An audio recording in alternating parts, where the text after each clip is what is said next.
because of the danger of robbery, armed robbery. Like last year, I think, if I could remember vividly, we were saying that Sudan has set a model of protest when they removed Bashir.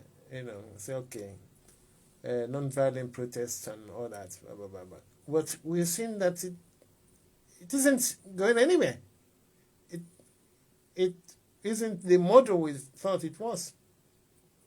Absolutely, because but we always knew that there will be resistance to this. Resistance not only by the powers who have interest in this, but also regional powers and international factors play into this. So that model is always going to be looked at as a danger to others. And there are some countries, regional powers around Sudan, are not happy to see that model successful, and they will do whatever they want to do not to allow this good model to be, loved around the world, strengthening their own basis of power. Yeah, but it's kept or it's keeping Sudan in a quagmire now, because you can't go forward, you can't go backward, you can't even move anywhere. So when is this going to happen? Because, as you said, because of the military interest in the economy of Sudan, they won't give up easily. So and the civilians want them out. So what is the way out? The traditional way, when the pressure is mounting on the military, because this is not the first time that the military rules Sudan. They have been ruling the majority of time. Well, is it the first time they will humiliate one of their own? I'm talking about al-Bashir. Yeah. And the military is not happy about it. Yeah. So that's the way it's been going. That sort of the ultimate intervention and the final set of switch, that how that switch happens is that when the pressure mounts on the military by the civilians, then the head will step down. Yeah, the military officers, will say, look, this is not working. You'll have to step aside now. And then they will come on the radio and say, we have decided to go back to the barracks. No. They probably never said that we decided to take the side of people on the street. So this is so-called. This is how it happened in 1985 when Nimeri was in power, and then protest, and the country just was, driven to stand still. Then the military officers said to him, look, out.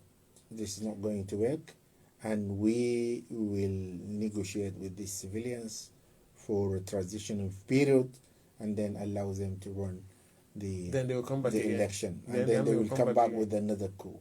And this happened also in 1964. Protests and everything. And when the protests just reached a certain point, then the head of the military gave up power and say, look, we are out. Form your own transitional civilian government to lead you to elections. And then they came back in 1969 with another coup, that's Nimeri coup. And 85, it happened the same. So there is history behind it. But now, whether change is going to be similar to this, people have doubts, because al-Bashir and his back, the backing that he had from basically the Islamists, have been in power so long, 30 years, you talk. And during this time, they have changed the nature of the military itself. And they were very keen to have their own sort of Islamist military officers all over. So this military, probably by the fact that it's being led down that road, is more siding with the Islamists and al-Bashir rather than officers who may step and tell the leadership that your time is over. So this is one, anyway, unlikely as it may be, this is one way of out of it, that other military officers will step in and tell this current leadership that their time is up. Okay? That is what the protesters are hoping, or the organizers of the protests are hoping. Absolutely, because it happened in 2019 when the pressure on al-Bashir mounted. Then his own officers, who are now ruling the country, said to him, look, this is not working, and took him to jail. Okay. So he's in prison now, al-Bashir, because of these very soldiers, his own officers that were his security committee told him to step down. So protesters are hoping for this, but this is only one route. The other route is obviously what I usually refer to as Burkina Faso's model. They storm in the Republic, okay, yes, the palace, and they remove Campari. Campari by this is that would be very dangerous thing to do. Absolutely, that is not even, don't envisage that at all.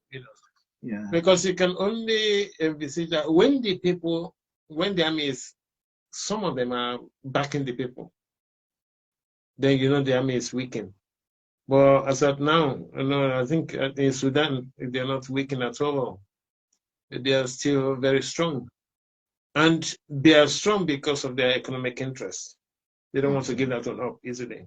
Then, if that is the case, so there's no way out now, because if you have international dimension to all this, it will be a protracted. We seem to be getting through to Mariam now is ringing us, so we're gonna hear from her hopefully. So it might be a protracted problem. Hello, Mariam. Hello, can you hear us? Hello? We can't hear you. Let me take this music and try again. Okay. I don't think this is going to work, so we'll just continue. No. She said she... Yeah. Yeah, I mean the line she's using. Okay, that's her problem. It's not good enough. So you won't be able to hear from her.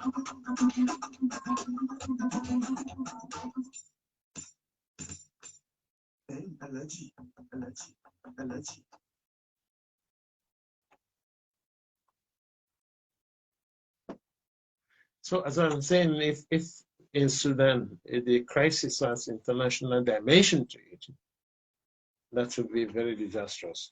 That would be very, very difficult. Because, and this is just speculation, there's something to suggest that it's happening. If they have economic interests, apart from the military interest in this, like other nations have economic interest in that country, like gold, as you said, and other things. And if they see the state of Sudan as it is now, it is very easy to start like mining carelessly, or check what is happening in Congo, for instance. Exactly. You destabilize the place and start whisking the resources away. Yeah. I'm sure you have part of it also. Let us not forget this. They are, because they've committed a lot of murders. They have been killing people since since they managed to disperse the city. But nobody has ever threatened them with ICC. That one, the Rapid Response Force Commander, Hemeti. Nobody has ever threatened him with ICC. Nobody has ever threatened the general now commanding the army, Burhan, with ICC. So maybe they are just saying, oh, They are not liable for anything. Well, they can walk out free. But they should go and ask Bashir. The fact that they up to now failed to hand over al-Bashir to ICC, despite the fact that they seem to be siding, forming an alliance with the very Darfuri armed movements. They are now siding with the enemy that killed Are you suggesting al-Bashir is not in Hague? No, he's not in Hague. It's in Sudan. He's in prison in Sudan. Hasn't been handed over yet. That's the problem. You see, because they predict, I think that they will face the same fate if Bashir is to be sent to Hague. They will face the same fate. That is one fact. And they are holding on to al-Bashir. Yes, he's in prison. He's not free, but they seem to be holding on to him for the fact, the fear that ultimately, if they lay down this precedence, probably they will face the same. I mean, when you say Bashir is in prison, what type of prison is he in? He is in a proper prison. At one time, I saw reports that he was out in a hospital, claiming to be nearly about to die, but he looked fit. Fit as a fiddle. And the